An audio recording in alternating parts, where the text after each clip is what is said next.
أعوذ بالله من الشيطان الرجيم بسم الله الرحمن الرحيم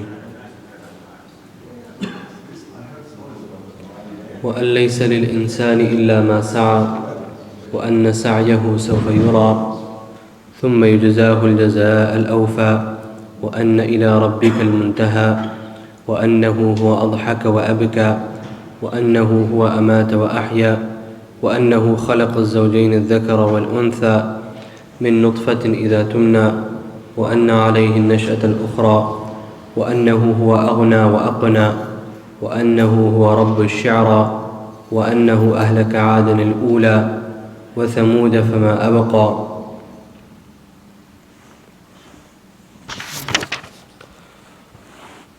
We continue now part of the last passage of Surah An-Najm,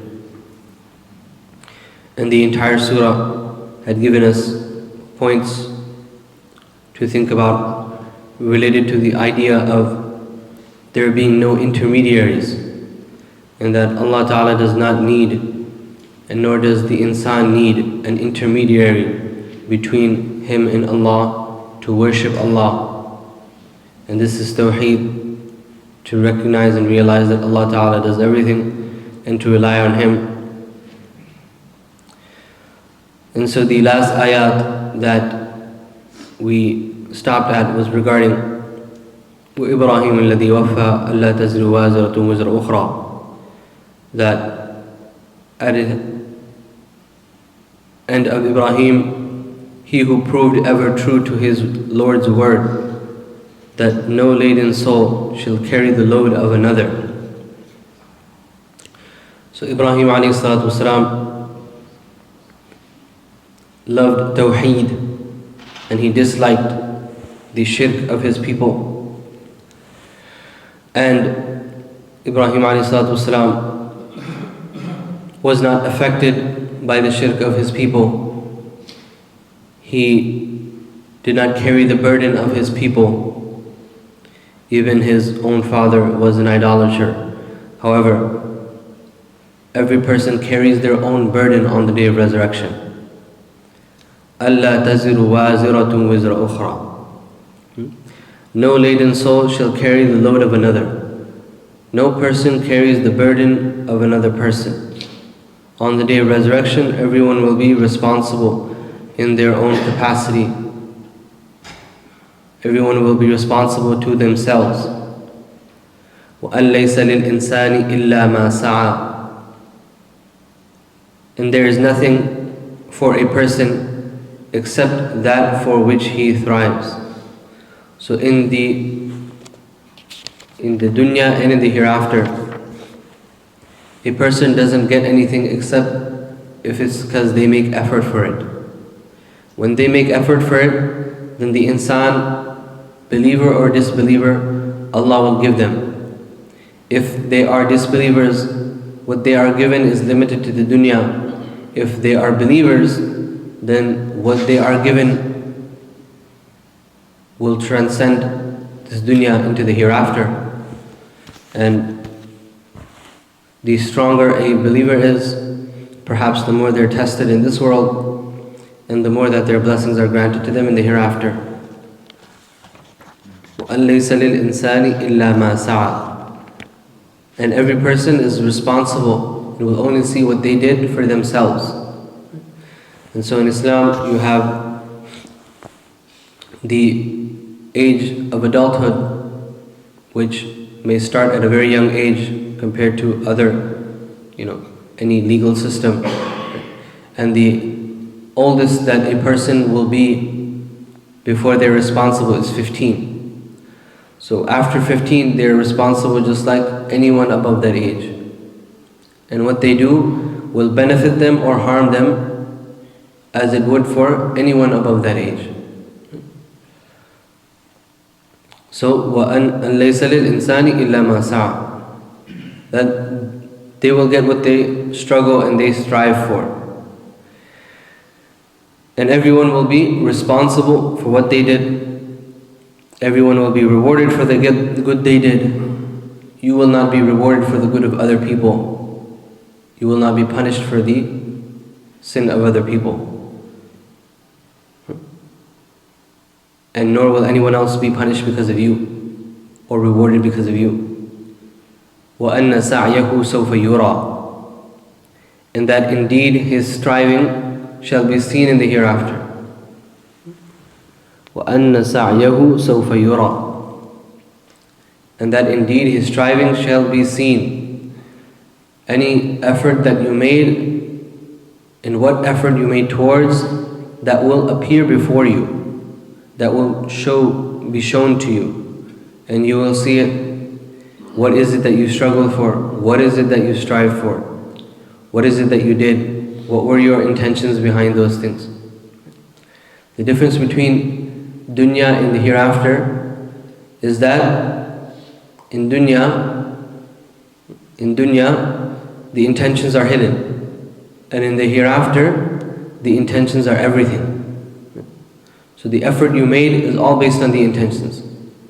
This is why Allah Ta'ala said, إِنَّمَا الْأَعْمَالُ بِالنِّيَّاتِ, that your efforts, your sa'i, it is all based on your niyat, your intentions.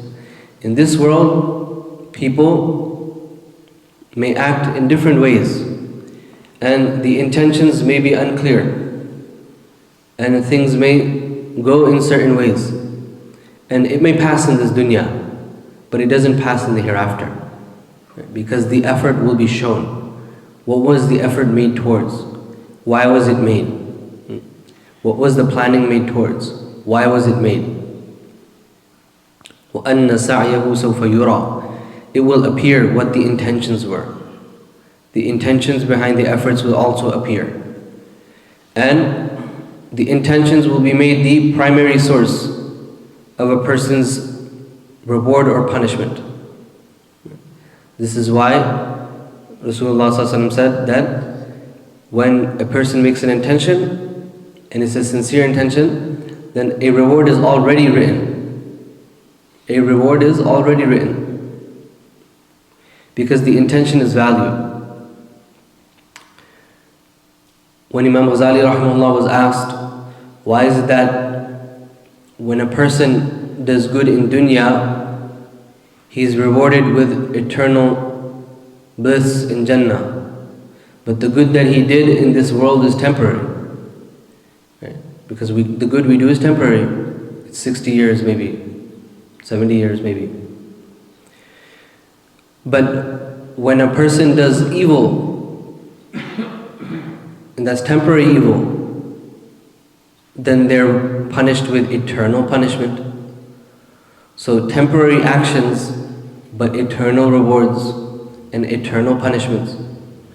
So Imam Ghazali rahimahullah said, it's because of the intentions. Because the intentions transcend time. It's not about the value of the action at the moment necessarily, but it's the intention which transcended that time. This is why, for example, Allah Ta'ala says in the Quran that even if you were to be returned to the dunya, you wouldn't do any good. Because the intention was never there to do good. The intention was never sincere. The intention was never to believe. So وَأَنَّ سَعْيَهُ سَوْفَ يُرَى, that his striving shall be seen. Whatever that person strived towards, whatever they did, their akhlaq, their character. The character in Islam as well is based on the intentions. Just because a person is generous or shows actions of generosity doesn't mean that generosity will be accepted if the intention is not good. Just because the person shows sincerity necessarily, but if they're not truly sincere, their actions will not be accepted. Allah Ta'ala sees in the heart what no one else can see. As Rasulullah ﷺ said, Allah Ta'ala looks at the hearts and your actions. But in his statement he said the hearts first. He looks at the hearts first. He looks at the hearts and your actions. If the heart is pure, then he looks at the action and the quality of the action and what the action was. And if the heart was sincere, then the action will be multiplied. If the heart was not sincere, then you could have been praying for 10 years What did Rasulullah ﷺ say? That sometimes a person prays and he gets half of the reward. Sometimes a person prays and he gets a quarter of the reward. Sometimes a person prays and his prayer curses him. And his prayer curses him. Why? Because perhaps the intention is not right, or perhaps the etiquette is not right. The way the action is supposed to take place is not right. ثُمَّ يُجْزَاهُ الْجَزَاءَ الْأَوْفَى. And that then he shall be recompensed for it with the fullest recompense. So the recompense of the complete recompense is in the hereafter. This is why this dunya is not the place of recompense. And when someone is wronged in this dunya, then that person gets his redemption in the hereafter. And the one who did the wrong, maybe he will be let go in this. Amhilhum. Allah Ta'ala says, give them time. Right? Give them time, the wrongdoers. Maybe the person of dhulm, the person of oppression, will be given time in this life. But in the hereafter, they won't be able to move an inch. They won't be able to move an inch. ثُمَّ يُجْزَاهُ الْجَزَاءَ الْأَوْفَى. Then the fullest recompense, al-awfa. Right? What type of adjective is being used here? Al-awfa. This isn't common. Right?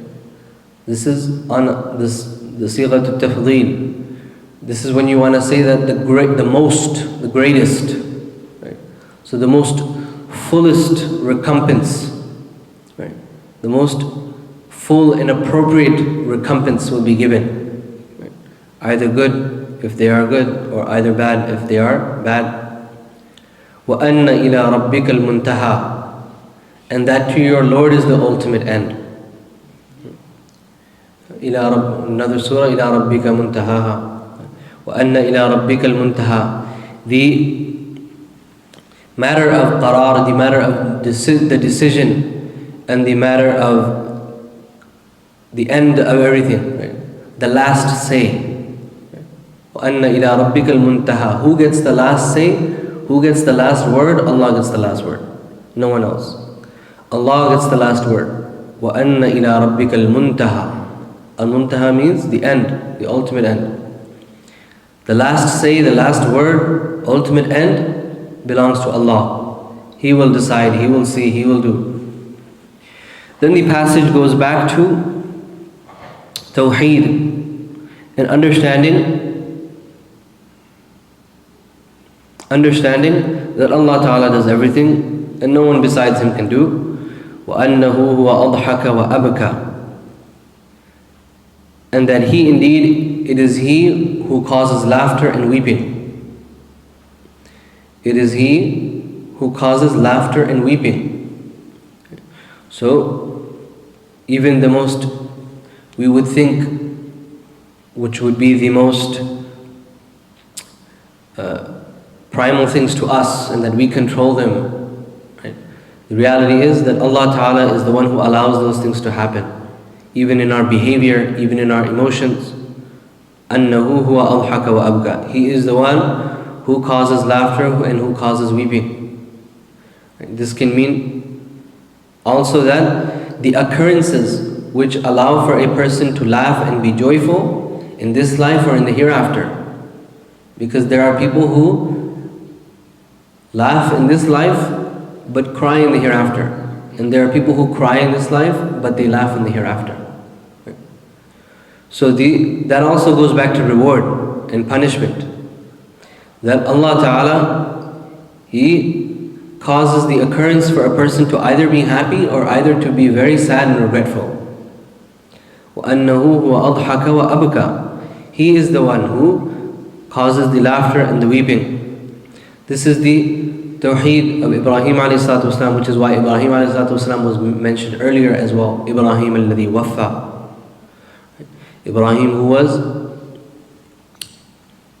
was loyal and fulfilled the covenant, the obligation of Tawheed. وَأَنَّهُ هُوَ أَمَاتَ وَأَحْيَا. And that indeed it is He who gives death and gives life. So none of the intermediaries, none of those idols which were mentioned in the beginning of the surah, Lat, Manat, Uzza, They don't do anything. Right? You have to go back to Allah. It's Allah who does it. He gives death and He gives life. وَأَنَّهُ خَلَقَ الزَّوْجَيْنِ الذَّكَرَ وَالْأُنثَى, and that it is He who has created the two mates, the male and the female. وَأَنَّهُ خَلَقَ الزَّوْجَيْنِ, it is He who has created the two partners, the male and the female. مِن نُطْفَةٍ إِذَا تُمْنَى, from a sperm drop when it is emitted. So Allah Ta'ala created the first of human beings from dirt, and then He created a system of tawallud, a system of birth on how this takes place. And in that there are many signs. There are many signs, right? That from such a insignificant and impure droplet, an entire human being is created. This is the power of Allah's creativity, and that He is not in need of anyone, and to show that anything else a part of His creation is low, and they are in need of Him, and they cannot be honored except unless He honors them. وَأَنَّ عَلَيْهِ النَّشْأَةَ الْأُخْرَى, and that incumbent upon Him is the next creation. وَأَنَّ عَلَيْهِ النَّشْأَةَ الْأُخْرَى, and that He will most definitely have the النَّشْأَةُ الْأُخْرَى. What is النَّشْأَةُ الْأُخْرَى? An-nash'a refers to a moment of creation, the time of creation. And so the way that Allah Ta'ala created us, an-nash'at al-ula, which is this life, al-khalq al-awwal, the first creation, first form of creativity, then likewise there will be an-nash'at al-ukhra, the second time that Allah Ta'ala will create. Allah Ta'ala will create all of the insan, everything that was destroyed will be recreated and resurrected, right? وَأَنَّ عَلَيْهِ النَّشْأَةَ الْأُخْرَى وَأَنَّهُ هُوَ أَغْنَى وَأَقْنَى, and that indeed it is He who enriches and impoverishes. وَأَنَّهُ هُوَ رَبُّ الشِّعْرَى, and indeed it is He who is the Lord of the star, Shi'ra.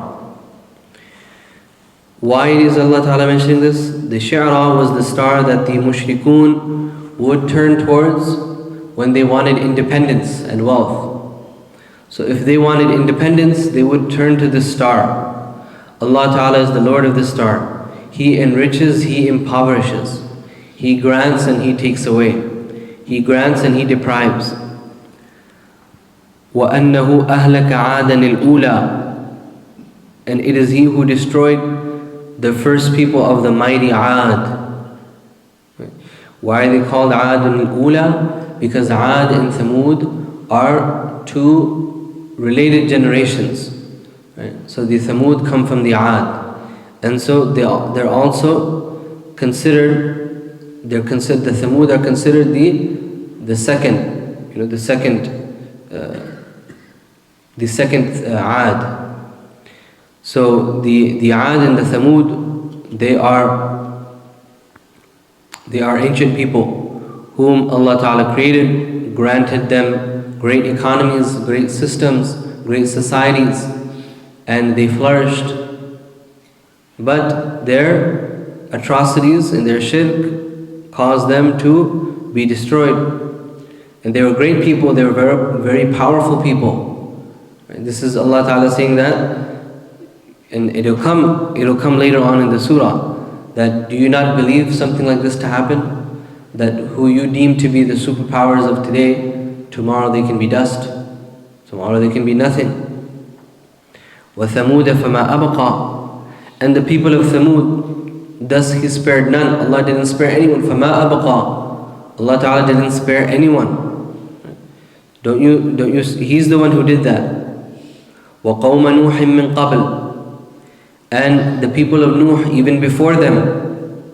The people of Nuh, Allah Ta'ala destroyed them even before them. إِنَّهُمْ كَانُوا أَظْلَمَ وَأَطْغَى, Indeed, they were even more godlessly wrongdoing and more insolent in transgressing. إِنَّهُمْ كَانُوا هُمْ أَظْلَمْ وَأَطْغَى. Now this is, we know that when you have two mutaradifat, when you have two synonyms in the Quran, إِذَا اخْتَلَفَا تَفَرَّقَا وَإِذَا تَفَرَّقَا اخْتَلَفَا. If two synonyms come in separate places, then their meaning can perhaps be the same. But if two synonyms come together, then their meaning is different. So dhulm and tughyan are pretty much synonyms. They both refer to oppression. However, they are a bit different. They are a bit different. Dhulm refers to placing something where it doesn't deserve to be placed. وَضَعُ شَيْءٍ فِي غَيْرِ مَحَلِّهِ. To place something in the incorrect, inappropriate spot. And tughyan is tajawuz. It is when things go beyond boundaries, things go beyond the norm. This is tughyan. And so this refers to two forms of oppression. One, oppression in the rights of Allah, and second being the oppression in the rights of people. That there's two forms of oppression that they committed, and both of those oppressions were there, and so Allah Ta'ala destroyed them. وَالْمُؤْتَفِكَةَ أَهْوَى. وَالْمُؤْتَفِكَةَ أَهْوَى. And the overturned towns, it is He who overthrew them. All of the towns that were destroyed, Allah Ta'ala overthrew them. فَغَشَّاهَا مَا غَشَّا. So the rain of stones that buried them. Allah Ta'ala says, فَغَشَّاهَا مَا غَشَّا. And this is now similar to a type of word usage that Allah Ta'ala used in the beginning of the surah. Allah Ta'ala said earlier in the surah as well, إِذْ يَغْشَى السِّدْرَةَ مَا يَغْشَى. Now over here he's saying فَغَشَّاهَا مَا غَشَّا. So in the beginning of the surah, it's referring to a ni'mah that the Sidratul Muntaha was covered. Right? The Sidratul Muntaha was covered in something which the eye of Muhammad ﷺ saw, and he learned and he benefited from. مَا زَاغَ الْبَصَرُ وَمَا طَغَى. You see the same word طَغَى over here also is near. The parallels in the word usage are magnificent. فَغَشَّاهَا مَا غَشَّا. But now Allah Ta'ala is talking about a very intense form, right? In the beginning of the surah, إِذْ يَغْشَى السِّدْرَةَ مَا يَغْشَى. That the sidra was covered. Yaghsha is a simple verb. Yaghsha is thulathi mujarrad, a simple verb, right? Made out of a base of 3 letters. But ghasha, taghshiya, is a complex verb, right? Because it's thulathi mazid fi. It's a verb which not only carries its 3 root letters, but carries additional letters. And additional letters come with additional meaning. Right? إِذَا زَادَ فِي الْمَبْنَى زَادَ فِي الْمَعْنَى. When a word is increased in its letters, then it increases in its meaning. So ghasha carries more letters, and it refers to the intensity. Right? It refers to the intensity. So the believers, they will be covered in mercy. They will be covered in mercy, in gentle mercy, kind mercy. But the wrongdoers, they will be covered and buried in punishment. فَغَشَّاهَا مَا غَشَّا. They will be covered and buried in punishment. And what is it that covered the disbelievers? It's what covered them. It's what covered them. Meaning something you could not understand. Something you had to be there, you had to see it to know. فَغَشَّاهَا مَا غَشَّا فَبِأَيِّ آلَاءِ رَبِّكَ تَتَمَارَى. Then which of your Lord's bounties will you ever dispute? marry. Right? This is different from what will come in Surah Ar-Rahman, which is takdeeb, which is to deny. Tatamara, from mira, is to argue. Right? Mira is to argue and dispute over something. So which of these will you try to argue against? Which one of the mercies of your Lord will you try to argue against and try to put up different logical conventions to deny? هذا نذير من النذر الأولى. This Quran is a warning, the very like of the earlier heavenly warnings. The Suhuf of Musa was mentioned, Ibrahim ﷺ was mentioned. Everything here is exactly what they can conveyed and more. Exactly what they conveyed and more. هذا نذير من النذر الأولى. This is a warning like the warnings before. أزفت الآزفة. The day of judgment has drawn more near. Azifa means to come near. And then Allah Ta'ala named Qiyamah al-Azifa, that which is coming near. So azifat al-azifa, that which is coming near is coming near. Azifat al-azifa, that which is already in its nature that it's drawing near and nothing can push it away. Qiyamah, no one can push it away, no one can stop it. Already that it's in its nature to come near and it's coming near. لَيْسَ لَهَا مِن دُونِ اللَّهِ كَاشِفَةٌ. There is none apart from Allah to unveil it. Allah is the knower of it. Allah knows its knowledge. No person, even when Rasulullah ﷺ was asked, Rasulullah ﷺ is the most knowledgeable creation of Allah. And even when he was asked by Jibreel ﷺ, he said that the one who's asking, or the one who's being asked, مَا الْمَسْئُولُ عَنْهَا بِأَعْلَمَ مِنَ السَّائِلِ, the one who's being asked is not any more knowledgeable than the one who's asking. أَفَمِنْ هَذَا الْحَدِيثِ تَعْجَبُونَ. Then are you who believe astounded by this divine pronouncement of the Quran? Are you shocked by this telling? Are you shocked by this news that we just gave you? أَفَمِنْ هَذَا الْحَدِيثِ تَعْجَبُونَ. Are you not able to process all of this that we're telling you? Regarding the nations of the people before you, regarding what happened to them, regarding Allah's creativity, and that He is in no need of anyone else, and that independence belongs to Him, and that there is no intermediary, and that there is no parallel to His power. Yani, is this something that shocks you? وَتَضْحَكُونَ وَلَا تَبْكُونَ, and causes you to laugh? That you're mocking it, you laugh in mockery of it, but you don't cry, وَلَا تَبْكُونَ, and not weep in humility. So when you hear these things, it causes you to laugh, it causes you inside to mock, but not to cry. And this is something, so whether,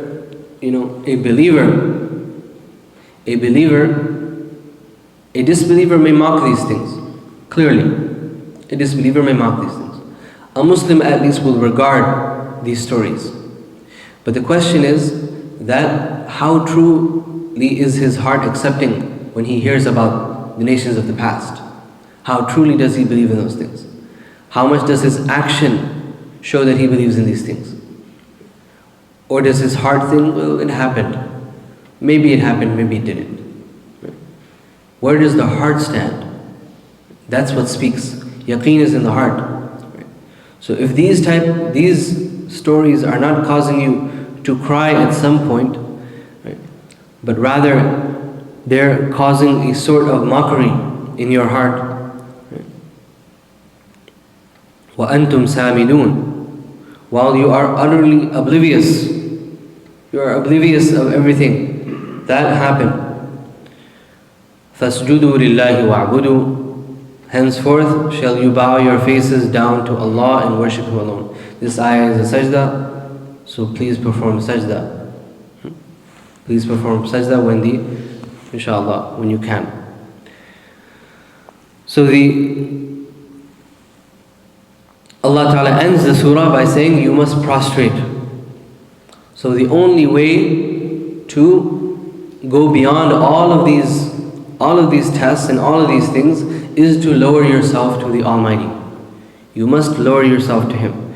You must place your face in the lowest place to Allah Ta'ala, and then wa'budu, and then worship Him alone. Right? Worship Him alone, and this is what you will have to do till the end of your life, as Allah Ta'ala says, wa'budu rabbak hatta ya'tiyaka al-yaqeen. That worship your Lord until death comes upon you. So the summation of the entire surah, the summary of the entire surah, it goes back to this. So at the beginning of the surah, Allah Ta'ala says, وَالنَّجْمِ, regarding again the stars that the people turn to. This is all to tell us Allah Ta'ala is the creator of all of these things. Right? Allah Ta'ala is the creator of all of these things, and the knowledge that you